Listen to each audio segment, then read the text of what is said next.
Everyone says dictators are evil. But what if I told you they're actually just masters of politics? And once you see how the game works, even democracy won't feel safe. Ever feel like politicians are playing a game you don't even know the rules to? A law frustrates you? A scandal makes you shake your head? What if I told you you're only seeing half the picture? Here's the thing, every leader, dictators, presidents, even your local mayor, isn't thinking about what's right. They're thinking about one thing, staying in power. And once you see the game they're really playing, everything you thought about politics suddenly makes a lot less sense. Ever look at politics and think, wait, how do these people always win? Like the rules somehow bend just enough for the same folks to stay on top? Yeah. You're not cynical, you're just paying attention. There's a book called The Dictator's Handbook, and it basically says the quiet part out loud. Politics isn't broken. It's working exactly as designed. The core idea is brutally simple. Every leader cares about one thing first, staying in power. Not justice, not morality, not even the people. Power comes first. Everything else is optional. And here's the twist. Leaders don't need to please everyone. They only need to please a small group of people who keep them in charge. The book calls this group the winning coalition. And once you understand how that works, you'll never look at politics the same way again. Think of politics like a game, not a moral game, a strategy game. Politicians aren't saints or villains by default. They're players trying to win. Their goals are simple. Get power, keep power, control the money. That's it. The only thing that changes from country to country is team size. In a dictatorship, the team might be a few generals, oligarchs, or party bosses. In a democracy, the team is bigger. Millions of voters, donors, unions, media allies, different systems, same game. And whoever controls the money controls loyalty. Stay with me, because once you get how team size changes everything, you'll realize why corruption isn't a bug in politics. It's a feature. Now here's where it gets interesting. The authors talk about something called the selectorate. Think of three circles. Everyone who could have a say, the people who actually choose the leader, and a much smaller inner circle that truly matters, the winning coalition. Those are the people the leader cannot afford to lose. And here's the golden rule. The smaller that group is, the easier it is to keep everyone happy. If your coalition is tiny, you don't need good schools or clean streets. You just need to keep your people rich and loyal. That's why dictators don't build hospitals. They buy mansions for generals. But when your coalition is huge, like in a democracy, you can't hand out luxury perks to millions of people. So instead, you give public goods, roads, welfare programs, tax cuts, stimulus checks, things that help a lot of people at once, not because leaders are nicer, but because it's cheaper and more efficient. Small coalition means private rewards. Large coalition means public projects. And this is the part where you start realizing why even good leaders sometimes act in really ugly ways. The book even lays out 5 rules for staying in power. And yeah, it sounds like something straight out of a villain's manual. Keep the group you need as small as possible. Always have replacements ready. Take as much money as you can without triggering a revolt. Pay your key supporters just enough to keep them loyal, never enough to make them independent, and never let them get rich enough to challenge you. This isn't about ideology, it's about control. And here's the uncomfortable truth. These rules don't disappear in democracies. They just wear nicer clothes. Politicians still reward donors. They still target swing voters. They still design policies to keep their base loyal. Voting, constitutions, term limits, none of that cancels the game. It just changes the board. Once you see politics this way, you stop asking, why are they so corrupt? And you start asking a much scarier question. What would I do if staying in power depended on it? That's usually where the real shock hits. So when the book says, why bad behavior is good politics, what does it actually mean by bad behavior? We're talking about things everyone hates politicians for. Nepotism, corruption, crony deals, censorship, stealing public money, even starting pointless wars.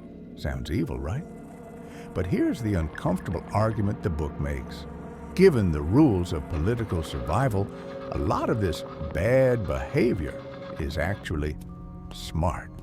Not moral, not admirable, just strategically rational. Because once your job depends on keeping a specific group happy, everything you do starts serving that goal. Even things that look good. Building a bridge might look like generosity, but if that bridge buys you the votes you need, it's just a payoff. Ignoring millions of poor citizens feels heartless, but if their support doesn't matter for staying in power, then neglect becomes logical. That's the cold math of it. And this is where people usually say, so power corrupts people. But one reviewer flipped that idea perfectly. Power doesn't corrupt, power attracts the corrupted. It's not that leaders wake up evil. It's that the system rewards certain behaviors and punishes others. Politicians adapt. They follow the incentives. They do whatever keeps the coalition loyal. And once you see that, some things suddenly make terrifying sense. Stick with me, because the real shock comes when you see how universal this is. Take dictators. Why do they get away with theft, brutality, and oppression for decades? Because they don't answer to the public. They answer to a very small group. If that group is happy, nothing else matters. That's how someone like Kim Jong-un can allegedly stash billions for elite rewards, while the rest of the country struggles to eat. His loyalty budget goes to generals, party officials, and elite families. Luxury apartments, private health care, imported food. You can literally see it on TV. Top officials stepping out of Mercedes sedans. The public gets shortages. The coalition gets comfort. From the book's perspective, this isn't madness. It's textbook strategy. And now, here's where people usually feel relieved and say, okay, sure, dictators are awful, but democracies are different. Are they? Because once you zoom out, the pattern doesn't disappear. It just gets better PR. In democracies, the winning coalition is much bigger. Millions of voters, donors, party machines. So leaders can't just hand out gold bars to a few generals. But look closer. A tiny slice of people often supplies a massive chunk of political money. In the US, for example, just a handful of mega donors have accounted for a shocking share of campaign contributions over time. Billionaires fund campaigns, shape messaging, and, surprise, get policies that favor their interests. Tax loopholes, deregulation, industry-friendly laws. Is that illegal? Not always. Is it corruption? Depends who you ask. But is it consistent with the book's logic? Perfectly. The coalition that matters gets attention. Everyone else gets public goods and leftovers. And before you think this is just an American thing, it's not. Even when leaders are elected fairly, the old habits stick. Studies show local politicians in democracies often favor friends, family, and insiders. Jobs go to cousins. Contracts go to allies. Favors go to loyalists. Not because democracy failed, but because loyalty still matters. If those insiders help you win or stay in office, they become your insurance policy. Same story in hybrid systems too. In Russia, Putin keeps oligarchs and security chiefs loyal with state contracts and bailouts. Their wealth depends on the regime, so their loyalty does too. In countries like Brazil, cabinet positions and government jobs often get traded to keep political factions on board. Different flags, different speeches, same underlying logic. If you help me stay in power, I'll help you protect your interests. Everywhere you look, Turkey, Ukraine, Russia, the US, the pattern repeats. And this is the part most people don't want to admit. Politics doesn't reward honesty. It rewards survival. Once you understand that, you stop being surprised by corruption, and you start realizing something way more unsettling. Most leaders aren't playing to be good. They're playing to not lose. And once staying in power becomes the goal, bad behavior stops looking like a mistake and starts looking like the strategy. Sometimes leaders don't just bribe a few insiders, they bribe everyone, or at least that's how it looks. Cheap gas, subsidized food, price controls, and free stuff. It feels like public welfare, but often it's also a way to buy loyalty. Look at Venezuela. Chavez, and later Maduro, kept the poor satisfied with subsidies and price controls. That wasn't just generosity, it was a big coalition strategy. Spread benefits wide so people don't turn against you. But here's the key detail. While the masses got cheap goods, the real inner circle, party elites and the military, got much bigger rewards.